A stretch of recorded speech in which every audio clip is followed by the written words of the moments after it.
I was called a nobody once, laughed at, shoved aside, and reminded every single day that I'd never matter. Years later, I learned that sometimes the past doesn't just come back. It comes dressed in white silk and lace, asking you to pay for it. Stay with me, because what I'm about to share isn't just a story about revenge. It's about a twist no one, least of all her, saw coming. My name is Amara James, I'm 29 years old, and for most of my teenage years, I believed the lie that I was invisible. Back then, at Westbridge High, I was the quiet scholarship girl who wore secondhand clothes and hid in the library during lunch. People didn't whisper behind my back, they said it loud, right to my face. And the loudest voice of all belonged to Sienna Rhodes. She was everything I wasn't, beautiful, rich, the daughter of a well-known family in town. She had a way of smiling sweetly when teachers were around and turning venomous the second their backs were turned. Once, in front of half the cafeteria, she tipped an entire tray of food into my lap and laughed. "Nobody will ever care about a girl like you," she'd said, her friends echoing with cruel giggles. I can still remember the heat of mashed potatoes dripping down my skirt, and the way I wanted to disappear. But disappearing wasn't what I did. The truth is, that cafeteria humiliation planted a seed in me. I swore I would never be that powerless again. It took years, long nights, endless learning, and failures I never admitted to anyone. But I built myself up, line of code by line of code. By 26, I had launched my own software company. By 28, we were bought out for millions. And by 29, I had more money, power, and control than I'd ever dared imagine back in those cafeteria days. Yet despite all that success, Sienna Rhodes had remained nothing more than a faded bruise in my memory, until the email arrived. It was from a nonprofit called Forever Beginnings, a luxury charity that funded weddings for couples who had faced financial hardship.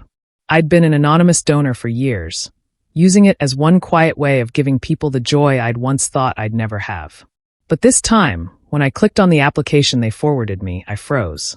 There she was, Sienna Rhodes, the same girl who had sneered at me, called me a nobody, and once spat in my face when I wore a thrift store dress to prom. Now she was smiling up from a glossy application photo, engagement ring glittering, a groom's arm wrapped around her waist. And she was asking for help. My chest tightened as I read her story. Her fiancé between jobs, their families strained for money, their dream wedding slipping away. She wanted Forever Beginnings to sponsor the event. And somehow, out of all the donors, her application had landed in my hands. I stared at the screen, torn between rage and a strange, cold amusement. She had no idea. The power was mine now. I could hit delete. I could shred the dream. Or, I could do something far better. I could say yes. Approving Sienna's application was easier than I thought. One digital signature, and suddenly the girl who once mocked me had no idea she was drinking champagne out of my bank account. But I didn't stop there. See, Forever Beginnings had tiers of sponsorships, standard weddings, luxury packages, and the rare platinum experience. I made sure hers was upgraded to platinum. The finest resort, a designer gown, a 5-star chef, things she'd never dreamed possible on her own. Each line item I approved made me smile, not out of kindness, but out of something darker. If she wanted her fairy tale, I'd make it so dazzling, so lavish, that she wouldn't see the cracks until I wanted her to. Weeks passed, and the updates rolled in. The resort manager emailed to confirm her venue, my resort. The floral designer thanked me for the payment, my florist. Even the private jet for her honeymoon was mine. Every moving part of her dream life was tied to me, like strings on a puppet. And she never knew. Not until the envelope came. I wasn't supposed to get one, of course. Donors remain anonymous, shielded behind layers of paperwork. But somehow, through some administrative mistake, or maybe fate, I received a cream-colored envelope embossed with gold. An invitation to celebrate the union of Sienna Rhodes and Daniel Carter. I traced her name with my finger, the loops of her handwriting still as perfect and arrogant as the notes she used to pass in class. Notes I was never meant to read. My throat tightened as I looked at the date, the location. The same halls where she once whispered that I'd never be good enough were about to echo with her wedding vows. I could have thrown it away, but I didn't. Instead, I set it neatly on my desk, right beside the original copy of her application. The one where she had written in careful, dramatic words about her struggles. The irony was almost sweet. I decided I wouldn't just fund the wedding. I would attend it. Not as a guest, not as a friend, but as something far more powerful. the ghost of the past she thought she'd buried. And if fate was kind, I'd get the chance to reveal the truth. Not just that I was her benefactor, but that her entire fairy tale was standing on foundations I had built. But even then, I couldn't have predicted what happened next. Because a week before the ceremony, I got another email from my assistant. One that made my stomach twist in a way I hadn't felt since high school. It wasn't about the flowers or the catering or the designer dress. It was about him, Daniel Carter, Sienna's groom. And in that email was the detail I never expected. I stared at the email, the glow of my laptop screen bathing my office in pale light. Candidate, Daniel Carter. Position applied, Business Development Manager. It couldn't be coincidence. Out of hundreds of companies in the city, he had chosen mine. My company. At first, I laughed, a low, bitter sound I hardly recognized as my own. Life had a cruel sense of humor, didn't it? Sienna was about to marry a man who had unknowingly placed his future in the hands of the nobody she had once spat on. I opened his resume. Daniel Carter, 32. Former finance associate at a mid-tier firm. Polished, educated, the kind of man who probably grew up confident he'd have the world at his feet. His cover letter was charming, too charming, really. He wrote about perseverance, ambition, teamwork. All the usual buzzwords. But one line caught me. I'm eager to contribute to a company with integrity, where merit is rewarded and every employee matters. Merit. Integrity. Every employee matters. I almost choked on the irony. Did he know the woman he was marrying once built her entire teenage empire on the opposite of that? Did he know she thrived by making people feel small, unworthy, disposable? I leaned back in my chair, fingers steepled under my chin. A dozen scenarios flickered in my mind. Reject him outright. Invite him for an interview and watch him squirm. Or better yet, hire him. Let him walk into my empire each day, never knowing that his boss was the girl his fiancé once ground under her designer heels. The thought should have thrilled me. Instead, an unexpected heaviness pressed on my chest. Because looking at Daniel's photo, square jaw, easy smile, the kind of man who'd charm waitresses and win over parents, I realized something unsettling. He looked kind, and that kindness made me wonder. Did he know what she was? Or had she wrapped him in the same glittering lies she used to blind everyone else? My assistant pinged me, breaking the spiral. Should we shortlist Mr. Carter for an interview? I hesitated for a long moment, my cursor hovering over the reply box. Finally, I typed 3 simple words. Decline his application. It was cleaner this way. Simpler. I didn't want him anywhere near my world. Not yet. I shut my laptop, but sleep never came easy that night. My mind replayed it all. The cafeteria tray, the prom dress, the words nobody will ever care about you. And now here she was cared for, celebrated, walking into a wedding worth more than my first round of funding. Paid for by me. The question wasn't whether I would attend. It was how I would reveal myself. And when. But fate decided the timing for me. Because 2 days later, while inspecting final arrangements at the resort, I turned a corner in the marble lobby and came face to face with her. The last time Sienna Rhodes looked at me, she was laughing. Laughing as cafeteria food slid down my lap, laughing as her friends echoed her cruelty. Now, more than 10 years later, she stood in the lobby of my resort in a silk blouse, phone in hand, diamond flashing. She glanced up from her screen, her eyes brushing over me like I was just another staff member, another background blur in her perfect little world. She didn't recognize me. The irony was so sharp I almost smiled. She could memorize designer labels, the right angle for every photograph, but my face, the girl she once destroyed for sport, was gone from her memory. Or maybe I'd changed too much. The braces were gone, the cheap haircut replaced, the secondhand clothes long since burned. I wasn't a scared, shrinking girl anymore. I was a woman who owned the building she was standing in. Her phone buzzed and she groaned. "Florist delay again," she muttered, more to herself than anyone else. Then, looking up at me, just me standing there, frozen between fury and fascination, she offered a tight, polite smile. The kind you give someone you assume is beneath you. "Do you work here?" she asked, shifting her bag on her shoulder. The laugh caught in my throat. For a split second, I considered telling her everything. That I didn't just work here. I owned it. That every crystal chandelier above her head, every marble tile beneath her feet, was mine. That she was standing in a palace built by the same nobody she had once called worthless. But I swallowed it back. "Not yet." "Yes," I said simply. She barely nodded.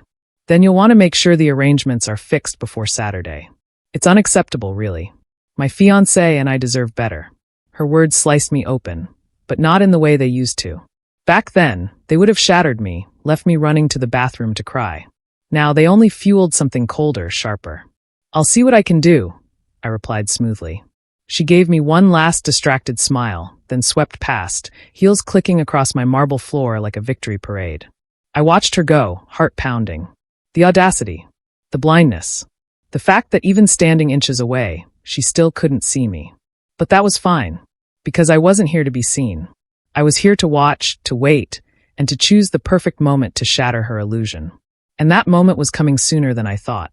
Later that night, as I reviewed the final invoices for the event, a name caught my eye on the seating chart. My fingers froze above the keyboard, my breath caught in my chest.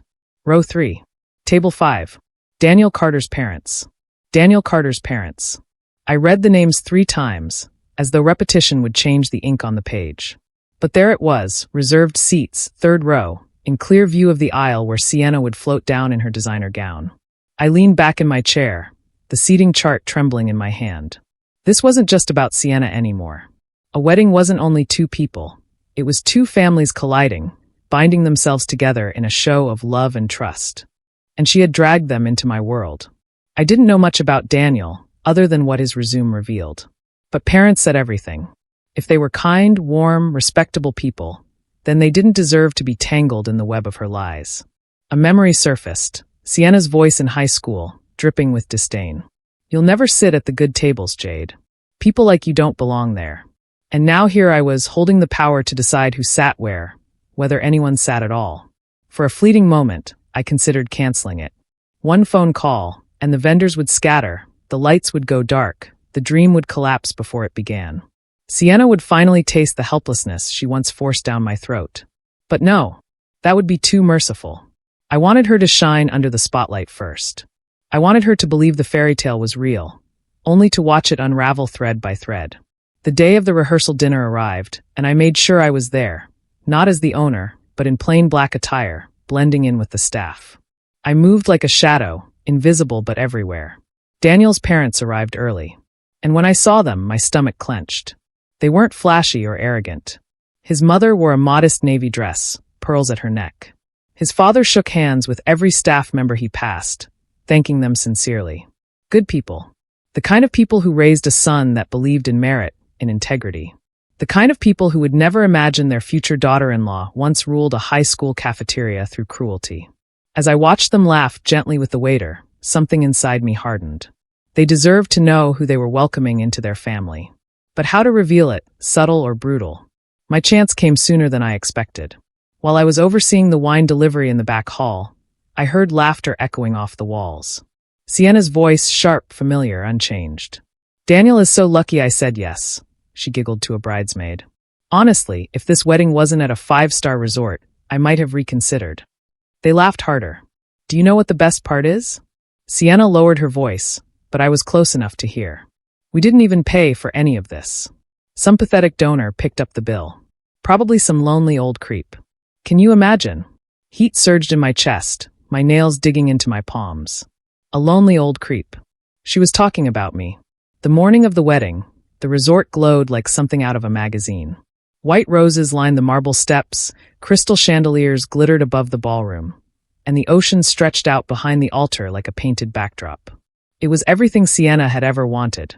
A stage large enough to convince the world she was flawless. And I had given it to her. I walked the halls dressed like staff again, invisible yet in control. My phone buzzed with updates from every department, catering, lighting, sound. Everything was perfect, running like clockwork. I made sure of it, because nothing ruins a fall more spectacularly than letting someone climb as high as possible first. Guests began to arrive, their laughter echoing through the courtyard. Photographers snapped pictures of silk dresses, polished shoes, and champagne flutes catching the light. Daniel stood near the altar, nervous but handsome, shaking hands with friends and family. And then Sienna appeared. Draped in a gown worth more than my first car, diamonds glittering at her ears, she looked every inch the princess she always dreamed of being. Gasps rippled through the crowd as she posed for the cameras, chin high, smile dazzling. She was untouchable, or so she thought. I watched from the shadows as she floated through her guests, every compliment feeding her ego. She paused only once, when Daniel's parents pulled her aside. His mother clasped her hand warmly, his father's eyes kind. They whispered blessings, promises of family, of forever. And for the briefest moment, something flickered across Sienna's face. Not guilt, she wasn't capable of that. But fear. It was gone in an instant, replaced by her usual glittering smile. The ceremony began, music swelling as guests took their seats. I stayed in the back, close enough to see every detail but far enough to remain unseen. The officiant spoke, Daniel gazed at her like she hung the moon, and Sienna basked in the adoration like a queen accepting her crown.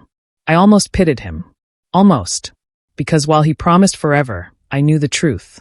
His job application had landed in my inbox, his future resting in the hands of the woman his bride once destroyed. He didn't know it yet, but his life was already tangled in mine. And today the knot would tighten.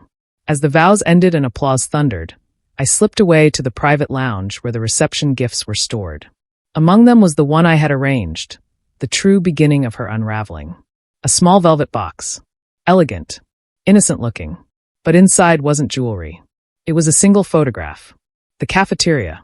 A younger Sienna, laughing, pointing, as a tray of food slid down my lap. One of her friends had snapped it, uploaded it, and I had kept it all these years. Proof of who she truly was, tucked neatly among the silver and lace. The question was simple. Would I let her find it privately, or would I make sure the entire room saw it? The reception hall glowed like something out of a dream. Golden light shimmered across champagne glasses, laughter rang beneath the chandeliers, and Sienna basked at the head table like royalty. I lingered by the edges, silent, invisible. My entire body buzzed with anticipation. The velvet box sat among the gifts, waiting. I watched her peel away wrapping paper, her face a mask of rehearsed delight. A crystal vase. A gold watch. More diamonds. Applause followed each gift, guests cooing at the opulence. Then her hand closed around the velvet box. Her smile widened automatically, the way it always did when she thought the world adored her. She lifted the lid. Silence. The photograph slipped into her palm like a shard of glass. Her face froze, her lips parting slightly as recognition hit. She looked younger in the photo, but the cruelty was unmistakable. Her cruelty. Her fingers trembled. Daniel leaned over. What is it? She snapped the lid shut, forcing a laugh. Nothing, just a silly joke. She tried to tuck the box aside, but it was too late. His hand darted out, pulling the photo free.